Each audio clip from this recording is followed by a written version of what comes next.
Hello, my name is Peter Parfitt. Welcome to the new Brit workshop. I frequently get asked by manufacturers and suppliers to do a video about their bit of kit, whatever it might be. And most of those requests I turn down because I just can't fit them all in. However, recently I was approached by Axminster and they said, would I do something about a new product that they're stocking? I was a bit reluctant, and then they explained it to me and I looked at it and I thought, actually, this could be very useful for a lot of people. So I'm now going to show you a product called Button Fix. Now, just to get you into the idea, just supposing we want to hang this marvellous piece of artwork on this wall, and we want it to hang nicely and be secure. Well, the Button Fix concept allows that to be done very easily. And I'll just show you one of their components so you can get the idea, and I'll actually then mount this wonderful piece of artwork on the pretend wall. If you imagine you've got a fixing, and the Button Fix people call this a fix. So if you've got one of these and you've got one of these which they call a button, and the fix goes on to, in my case, the wall, and the button goes on to the back of the picture. And then you bring the two together, like so, and then the picture is hanging securely on the wall, because it takes a little bit of effort to get that in and take it out. Let me just show you how I can quickly do it in this example. Now, I must say at the start, there are some terrific videos of how to do all of this on the Button Fix website, but I'm just doing this just to get you used to the idea. And I'm not doing it in particularly clever fashion. I'm doing it so you can see what I'm up to. So I'm putting two fixes onto this piece of wood, and the next stage is to take one of these little locator buttons and push it down into there, and another one, push it down into there. And now I can take my fabulous piece of artwork, offer it up to those two things and push hard. Now, you may or may not be able to see on here, there's a little indent, and also just here. And on those two indents, I'm going to screw in the buttons. Offer it through there, line up my screw with that indent, exactly the same again, line up with that indent. So I've got my fixes on the wall and I've got my buttons on the back of the artwork, and now all I've got to do is to turn the artwork around, line it up with the buttons, and then push down. And you can hear that clicking into place, and now there is that fabulous piece of artwork firmly mounted to the wall. This was just to give you the idea of how it works. Now, there are actually 5 different configurations of Button Fix, but I've only been sent 3. The 3 that I've been sent are known as Type 1, that's these two here, and Type 2, it's this one on the end here. And the idea is that you've got some different types of scenario where one might be used more than the other. And I'll start with the one in the middle, which is the one that I just demonstrated, which is just called the Type 1. This part is the fix, the black part is the fix, and the yellowy bit is the button. And as you saw me demonstrate, this gets fixed onto a surface, and then this gets fixed onto something you want to hang on that surface, and once that goes in there, and then the two things are then joined together. And actually, you've got to use a little bit of force to get them apart. So that's that one, that's the Type 1. Then they have a Type 1 flush. Now, the idea of this one is that this part, the black part, which is the fix, is flush mounted in a panel, and the yellow button is then screwed onto the back of the panel you want to unite with the other one. And when the two come together, then you'll have no gap between the panel at the back and the panel that you're fitting. So that's the Type 1 flush. There is one which is bonded, which uses glue rather than screws. These use screws, as you saw me demonstrate. and I don't have that. There's also a metal version which is similar to this for fireproof applications. I don't have that either. And the Type 2 is designed for a different method of fitting, and the idea is that you fix the button onto a bit of frame, maybe inside your bath if you're putting a bath panel on. The fix itself now goes on the panel, so it now allows you to bring a panel straight up against the side of the bath without having to have a gap at the top or the bottom. And there are 4 other items I want to show you. Now, you've already seen me use this button marker. That's a button, and it's a marker because it's got a little sharp point there which can make an impression on a panel or a piece of wood.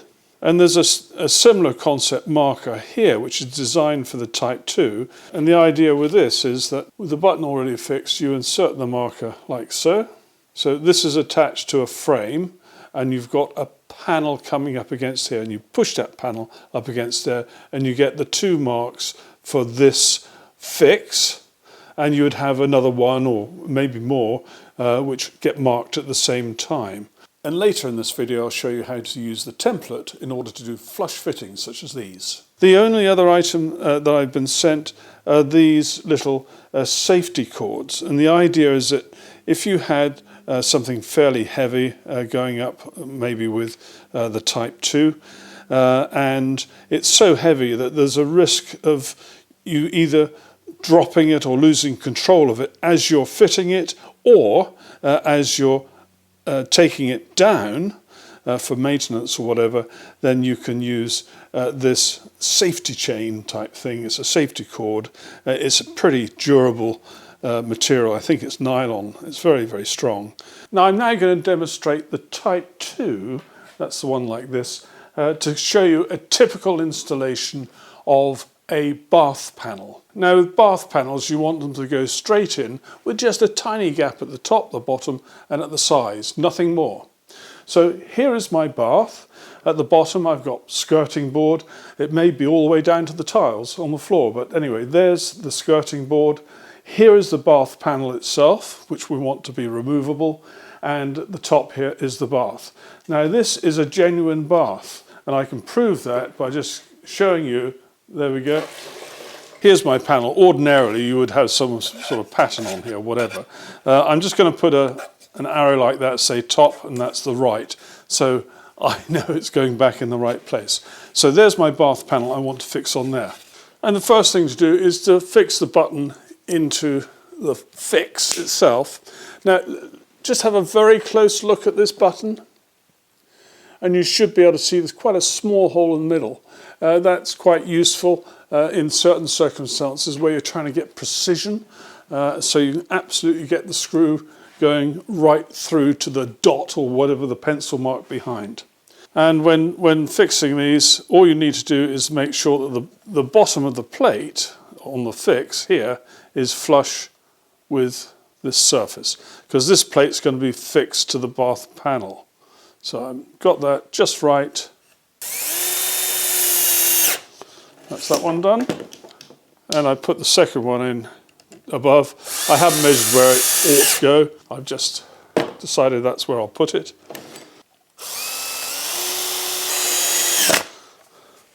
So that's my randomly placed 4 buttons. And I'll just take these off. Now these are quite stiff. And there was an application I almost used it for, which was to hang my insulation on the garage door, but these didn't arrive in time. But if you wanted to make it a bit looser, you could, with a craft knife, just to take a tiny weeny bit off each side of that little shoulder which the button fits into. Only a tiny bit. But I don't think in most cases people would need to worry about that. On each of these fixes, all 4 of them, I'm going to put one of these little gadgets. It goes on with a click like so. And you can probably see how that fits quite simply. The 2 lugs go through the screw holes, and the pins are then directly behind those screw holes.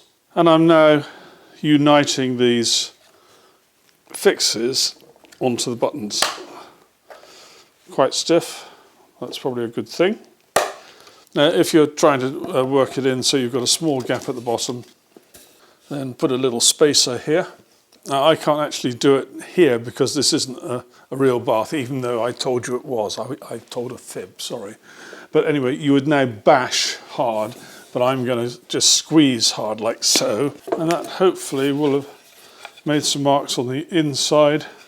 And I'll try and bring this up to the camera nice. Can you see 1, 2, 3, 4, 1, 2, 3 and 4. So I've now got the positions marked for those fixes. So now all I need to do is remove these positioning things, and don't forget to keep those because you'll use those next time. And now what we're going to do is to fix these onto here. Now remember, when these were fitted they went like that, so therefore we've got to make sure that this is on the outside. So it's going to go something like that. So all I have to do now is to screw these into place, making sure I use the little pin marks which are there. Right, so there they are. Let's see if it fits. I've got to make sure I've got it up the right way. In it goes. And that's it in place. And this is what that looks like from behind. Now there may be circumstances where it's to your advantage to recess the fix part, that's this black part of the fixing, into your material. And with this button fix here, you would be recessing the rear portion here, so that only this front portion here is above the surface. Now, in order to do that recessing, and also for the button fix I don't have, which is the metal one, you can use a button fix template. Now, this is not a cheap item, but it does then give you the capability of being able to do this reset work for all 3 appropriate types of button fix. So I'm now going to demonstrate how this can be used. Now, this says it requires a 12mm cutter with a 16mm guide bush. Now, I don't have a 12mm metric cutter. I've got a 10mm one, and you'll find that a 10mm cutter with a 14mm guide bush will do exactly the same job. Now, my guide bushes are these, and this is the UJK guide bush set. The one that's missing, I've already fitted it in my router, is the 14mm one. And these range in size from 10mm up to 30. And I'm going to show you a completely new way of using the button fix gadgets. If you imagine you've put some of these Type 1 flush fittings in, and you've got a piece of wood with some buttons on, and in that goes like so. And if you want to plain, long, thin bits of wood in your vise, you can now do so with ease because it's supported all the way along there. Let me show you how I made it. Now, for my 2 fixes here, I'm using the template once in this position and the other way up to do one near the top. This is the portion of the template I'm using for this particular fix. Now, it's important that the template is held really, really solidly, and I've got it flush with the top of my bench here, and it's clamped here, and also I've made a little gadget here to hold the top using the vise. I've set the depth of my router. I've got my dust extractor set up.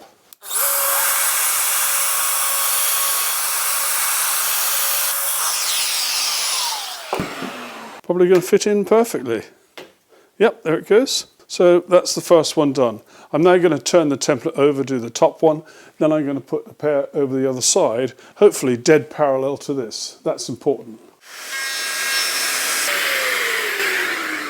Now, before you move the template away, it's a good idea to check that you've actually got everything out by putting the fix in there, making sure, yep, that's fine, that it fits in. Now, one removes the template now and just use a bit of sandpaper around these edges. Remember to get these the right way up and the right way around. My countersink holes are on this side. The large hole is at the top because my button is going to drop down into there. And there that is. And for this job, because there's not going to be any outward pressure from this, I'm just using 4x20 screws. I'll do the other two and then we'll sort out the piece that's going to run between the two. Now for this next stage, I'm going to use these little pin locators. And I've got two of them, and I'm going to pop them down firmly into the top two fixes. What I've got to do now is think very carefully about where I want my piece of wood to go. For this uppermost location, I want to have this in such a position that I can plane something which is relatively shallow. Once I'm happy with the position, holding it firmly, you may just be able to see one there, and there's one further along as well. So I'm now going to put a pair of buttons through here. Okay, so having fixed my two buttons on, I actually did now trim this so it's symmetrical. And you can see that I can use this in a number of different ways. First of all, that way up in the top two positions, and you can see now I can clamp something here and then plane across there with absolutely no problem at all. And this is particularly useful for narrower stock. I can take it off like so, rotate it, put it back in the same pair of holes, and use a different piece of wood which is slightly deeper.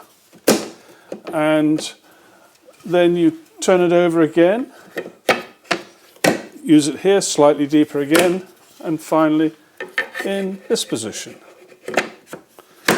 So it's even deeper still. Now I think that is rather neat. I'm rather pleased with that.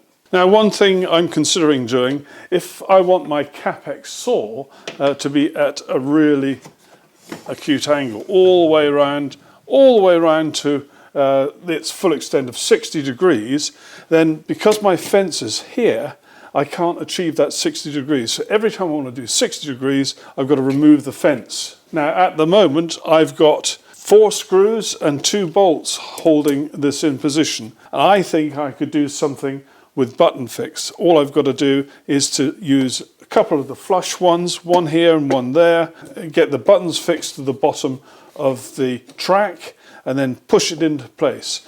The only slight fiddle will be getting it absolutely nicely lined up, but that's not rocket science. I think I could achieve that. And that would allow me then to pull the fence away in no time at all, put it to one side, get my 60-degree cut done, return the saw to normal, then push the fence back in. Well, I hope this little demonstration video will help you.